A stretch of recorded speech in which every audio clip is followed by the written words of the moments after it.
Alright, so today we're taking another look at the Digitech GNX4. I've already covered a few different things on here, including the different amp and cab models and some of the warping features between those, and then some of the different effect categories. In fact, I've covered everything down to the bottom except for expression assign, and that's what we're going to take a look at today, because there's a lot of cool things down there that I honestly did not know or understand up until about a week ago in the whole time that I have owned this. So I was really just kind of looking at being able to assign different expression parameters to the second expression pedal right here. But what I found was this Control A, Control B, and Control C, which is labeled very clearly up here, but I didn't ever really pay attention to what's going on with that.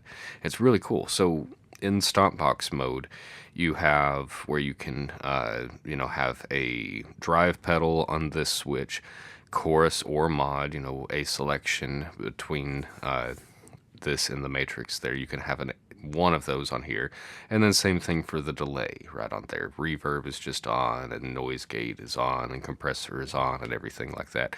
But what if I told you that you could assign each of these things, up to 3 of them, to each of these control buttons right here?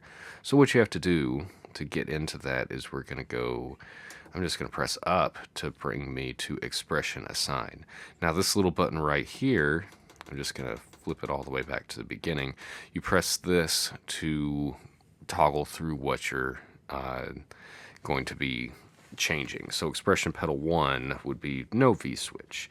So that is set to volume pre. I actually prefer volume post, because then you're changing, I guess, the sound of the amp after it's getting the signal. If you're trying to adjust like the amount of gain the amp is getting, then you would want to go with pre.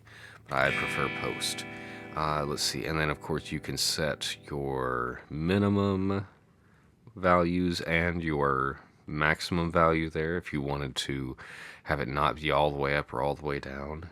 Dampening, and well, the LFO stuff doesn't do anything on this parameter anyway. So let's go ahead and keep going. We can have expression 2, which I'm going to set to the wah pedal right now. I don't think there is anything on expression 3, or really need to see how I can even get to that. That might be interesting. Wah pedal just kind of lets you set the parameter of the sound right there. Let's see. Wah pedal, yeah, I mean, that doesn't do anything to it there. But you can set the minimum, maximum, amp foot switch. So that's where it gets, let's see, you can do channel 1 and 2, channel 1 and warp, channel 2 and warp, channel 1, 2, and warp. So that's where you could kind of like toggle that in, how that's going to go. Like right now, this is just going back between channel 1 and 2. But if I have C1, C2, and W, you see it goes to that orange amp right in between where you have. So let's see, this.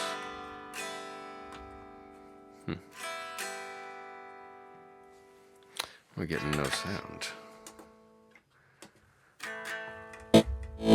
Ah, there we go. Something to do with the expression pedal being down there. That's my channel 1 sound, my channel 2, my warp. Let's not even worry about the warp. So we're just going to go back here. Where is that? Oh, it went back up to there. So back down to edit, foot switch, and just channel 1 and 2. So that one's kind of fun. How you can actually assign, cut out the warp channel, or have it just be channel 1 and a warp, or channel 2 and a warp there. So let's go ahead and keep moving. Oop, there we go. All right, so Control A. So this is where it really started to get interesting. And before I do, let me just back up here. So you see that right now, none of these control buttons are on, and only the noise gate is on. So I'm going to show you what it's going to look like when I press Control A now. So you saw that. I'm going to start with a clean amp too. So you see the noise gate is on, and when I press the control, 2 things happen. The wah pickup thing gets selected, the stomp box gets selected, but also the noise gate turns off. So what I have going on there is three things. You have three different things assigned to Control A. The first of them is the pickup selector. So I'm using a Washburn guitar with single coil pickups, but I set it so that when I press this, it turns on the pickup simulator, turning it to a humbucker. I thought that would be an interesting use of it. Let's see. Yeah, see, pickup on, off. I set the minimum value to off and then the maximum volume to on. It's just going to toggle whatever is on the first of each of the controls. As far as the toggle or momentary is going to be what it's going to be for all of them. You can't mix and match on one control switch there. But let's go ahead and keep going. Control A2 is the gate on and off, and this one's actually reversed. So if you look at it, gate on is the minimum value, gate off is the maximum value. And let's see, A3 now, I have the stop box on and off, so it's the screamer right there. That's the minimum value, is that it would be off, maximum value is it would be on. So that right there, again, that's controlling three different parameters. Instead of just turning on the stomp box, it's turning on the stomp box, it's turning off the noise gate. And my idea with that is, too, that I wanted the amp channel with the distortion to have the noise gate, and then if I want to kick it up even more than that, then it becomes less controlled. You know, I can have like a tight noise gate as the normal sound, engage this, and then it's just kind of more, I guess, there for solos. I'm not having to worry about notes getting cut off or anything. I almost added the compressor, but then I thought, no, the noise gate is kind of doing that same thing, but in a way that felt less invasive. So let's go ahead and take a look at the next set of things that we have. So Control 3A goes to Control B1 right there. So a few things assigned to this. Let's see what we've got. The IPS on off. So in the whammy IPS talk, you can have one of those things. I could have the IPS, I could have the whammy set to it there. I ultimately, I kind of wasn't sure what I wanted to do. I thought I want to put three assignments onto one thing. I'm not a big, nothing against them or anything. I've worked a show for them, but there's a band called Alpha Wolf that has an effect called like the noise that they've been making. That's, kind of pricey, but, for just what it does, but it's really cool as far as like just glitching things out on a momentary basis there. So I wanted to recreate a very, very cheap version of that idea there, and I'm not sure how they do it. It just sounds wild. So what I assigned to it was, and my pitch is going down, so I want it to be kind of a wild thing. So let's take a look. So the intelligent pitch shifting is the IPS. So I have it set that it's turning on and off. It's momentary, so that's why when I press the button, it goes red, and you have the sound. I turn it off, and it goes away. So that's the momentary setting. Control B2 is the effects on and off. And again, you have to go like into the parameters to see what you're actually changing there. And let's see. Yeah, so effects on and off. Got the vibrato off, on, all that. And what was the Control B? Do I have anything on there? Compressor on and off for that too. So to kind of give it like a boost push whenever that comes on. So let's take a look at each of those things now so that we can kind of see what's going on. So the pitch, you see it goes from off to on just when I push the button down here. But let's take a look. So that's an octave down drop.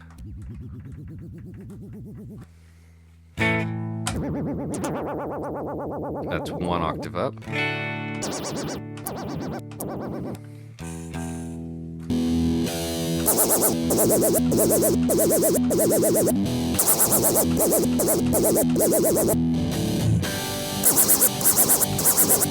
Yeah, that's pretty wild. Let's do this. I'm going to turn the pitch level.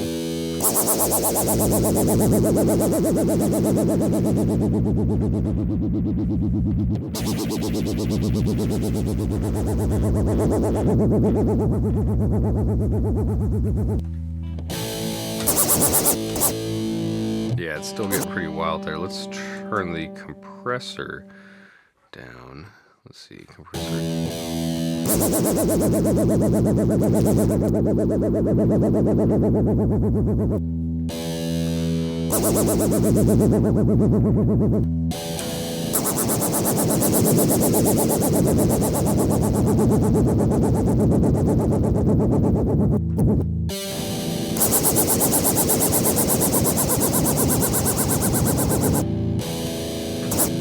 Honestly, probably don't need it that much. I just wanted to assign something to that there. Let's keep going down here with the chorus mod. Obviously, I've got that vibrato, got the depth pretty high up, sine wave, make a triangle.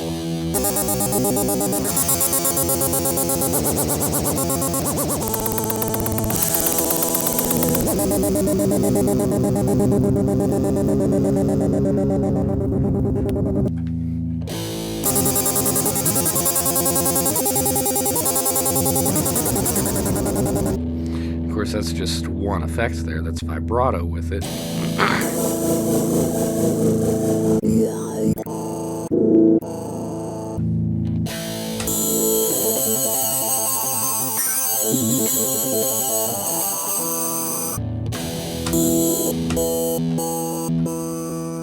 That's kind of fun too.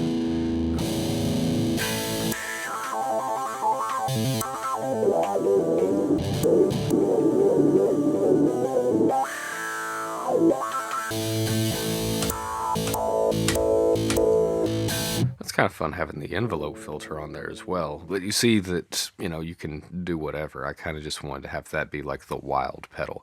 And then finally, let's take a look at the delays and reverbs and stuff that you can assign to this last pedal. So again, normally it's just the delay that is on there. But the way that I've got it set up here,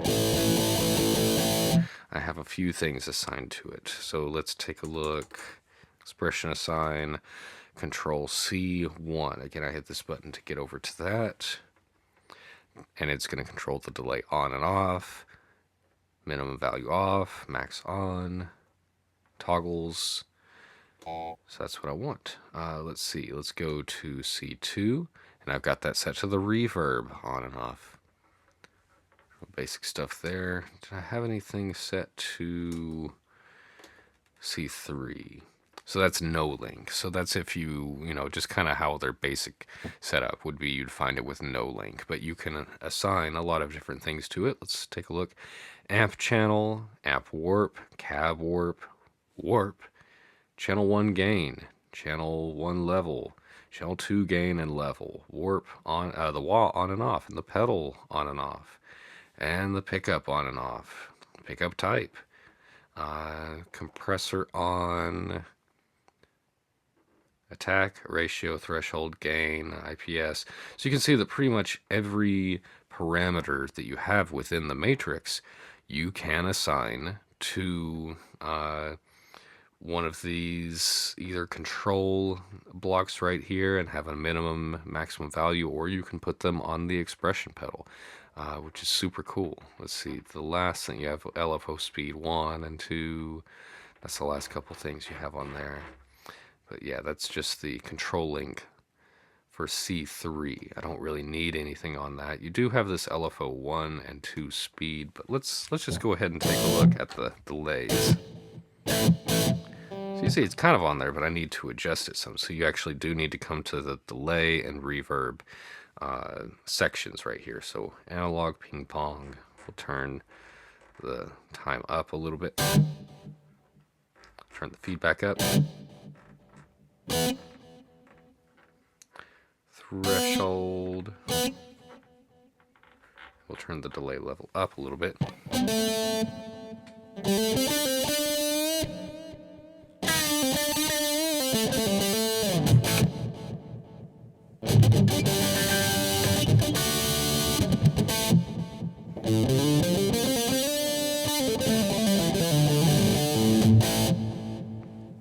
All right, and then let's see the reverb.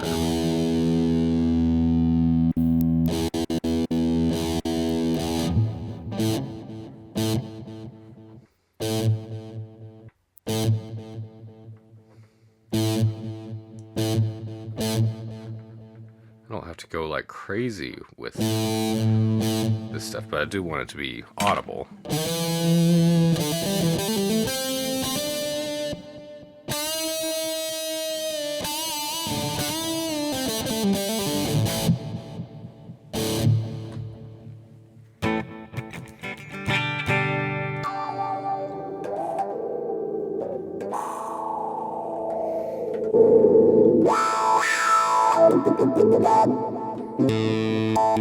See that?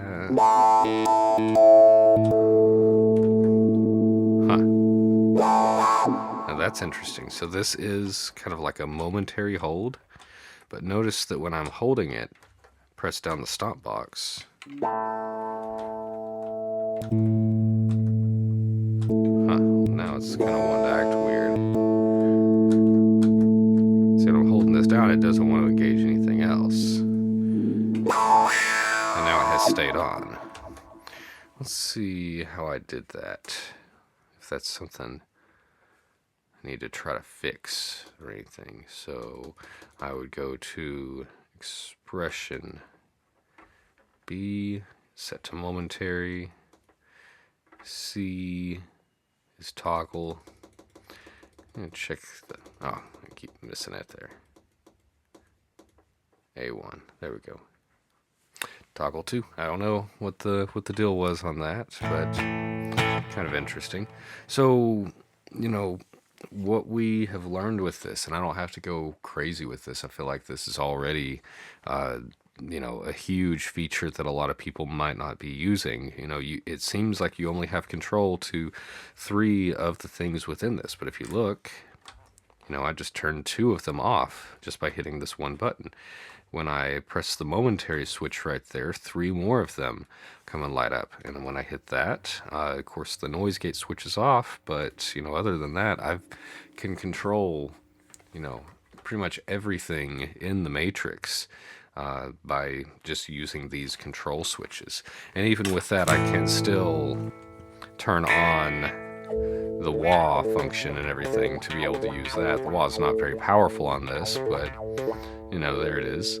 And you could assign it to the whammy, you know, still, but then you'd have to sacrifice the intelligent pitch shifting or the IPS there. So, you know, it's still kind of a little bit of, you know, you can do this one thing, but then not this other thing. But still, this is so much cooler feature and functionality of this than I realized that it could do. I really feel like the biggest thing holding back doing your setup this way is that then you are trapped using the amp and cab stuff within the GNX4 because there is no effects loop. You do not have the option to run out to like a different, better amp sim thing, something with IR loading or something like that would be amazing to be able to integrate with this. But right now, to be able to have the signal chain go correctly, you are going to have to use the amps and stuff within here to get this to work. But I mean, it's still, you know, usable if you tweak it correctly and spend the time on it, and then don't just set it and forget it. I think that would be something helpful that you could do. But yeah, let's go ahead and wrap it up for today. I still have a lot of other things that I want to cover with this, but I really wanted to make this, the expression assignment, its own video here, because I honestly, this may be the only video on YouTube that actually covers these features and doesn't just try to, you know, oh, it's amazing, and, you know, give you a little bit of a look at it here. So I hope that this is helpful for you. If you learned something new with this, please let me know in the comments there, and yeah, I'll make some more stuff on this, do a little bit more studying on it, and I will see you again soon.